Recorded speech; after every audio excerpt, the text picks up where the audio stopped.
How was your Christmas, everyone? Did you chow down on slabs of beef that was cooked for 12 hours? Did the turkey and chicken cook in its own juices for a flavoursome delicacy? And how was the ham? Was it sliced perfectly off the bone?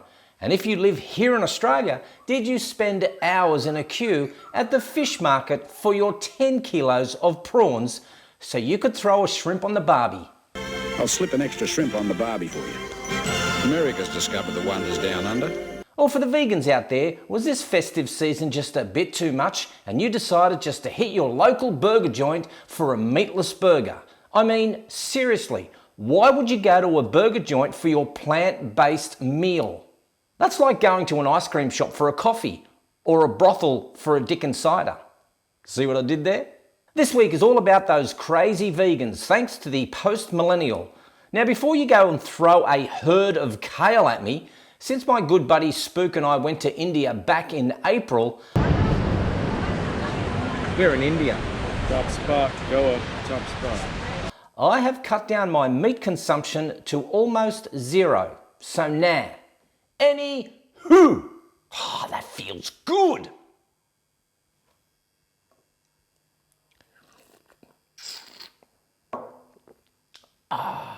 Gotta love that. A group of vegans are suing Burger King, and it's all because of their meatless Impossible Burger. While the burger itself is meatless, there lies a bigger issue that Burger King may not have disclosed to their faithful vegan customers.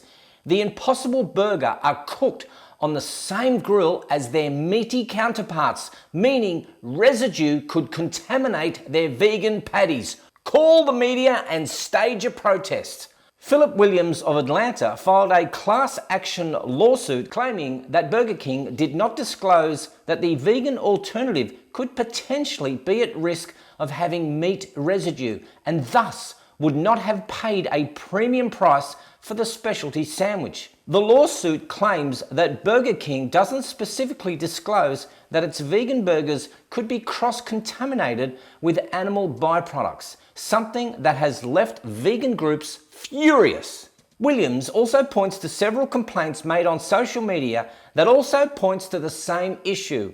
Williams is seeking to be compensated from Burger King and will also seek to end the same grill cooking of the two burgers in all restaurants.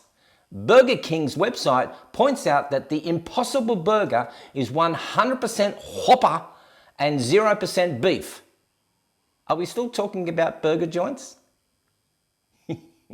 Just as a side note, I went into Hungry Jack's the other day and I saw this woman in there dressed up in a very beautiful burqa. It had all the sequins, had shiny bits on her, it was all colourful, and she actually looked quite beautiful in her burqa.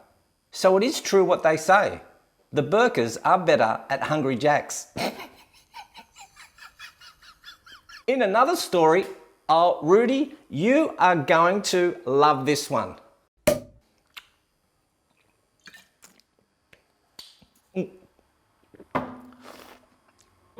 A video posted to Twitter shows militant vegan protesters attacking employees at an In-N-Out burger in California. Of course it's California. The attack is short-lived. However, as employees effortlessly carried the physically weak protesters out of the establishment and into the waiting arms of police. Take a look.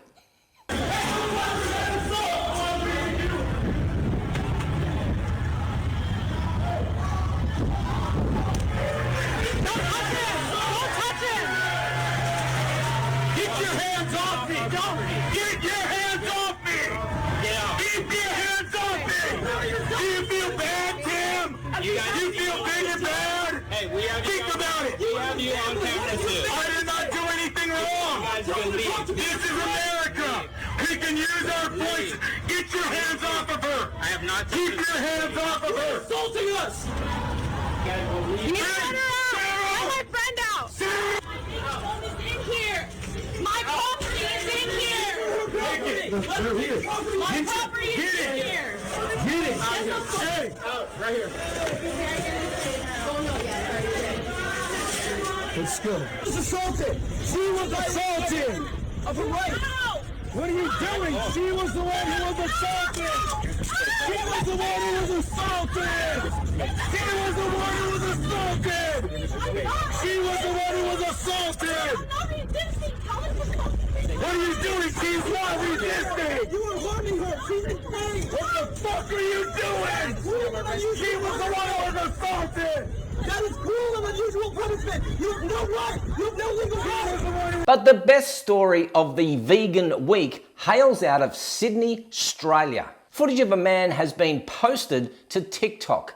The video has gone viral and it has already accumulated over 2 million views. The protest took place in front of the town hall in Sydney. It was partly organised by ANYHOOOO for the Voiceless, a vegan activist group formed in Melbourne in 2016.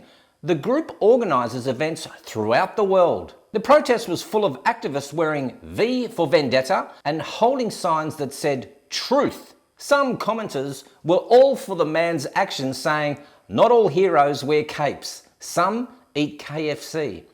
Other users did not appreciate the man's actions, writing, "Why do people think it's cool to lack empathy for other lives and then make fun of people that actually care? I'm genuinely concerned." And G-Mann wrote, "I just came here for the bagels." The group gave their reasoning for wearing V for Vendetta masks on their website, noting, "The mask has been used by ANYHOOOO, as well as by thousands of others around the world in recent history, as a unifying symbol against the forces that still promote discrimination, corruption, injustice, and oppression in any form in our society today." One user summed up the incident by commenting, "It's a protest of a protest. That's too many layers for me to understand." Now, before I go, I want to thank all the people who had given me wonderful gifts for Christmas. Thank you from South Africa. As if I need this one, Jordan Peterson's 12 Rules for Life. Thank you, John. This came from Jack Adams, his own book called Supporting Men to Thrive in the Here and Now, The Rules. One of my favourite calendars, the Dogue deBordeaux 2020 calendar. Get yourself a copy, I'll leave a link in the description. A lovely bottle of tequila. What is wrong, man? What's going on? A cat? Another cat? And a surfboard. Sorry I look a little bit dishevelled. Just come back from the beach. It's like hot here. And finally, I'll leave a link in the description to the reference I made to the Dickens Cider. It's a video I made around 7 years ago that has had close to 3 million views. If you haven't seen it, check it out as it has some funny bloopers at the end. Here's a sneak peek.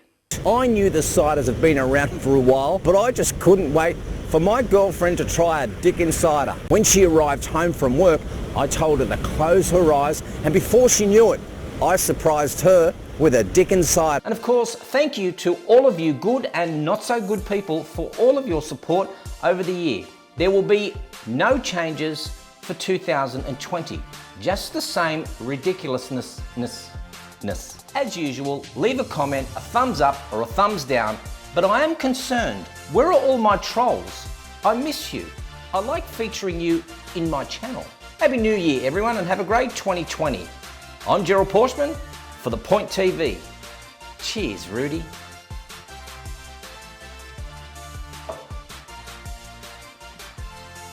Boo!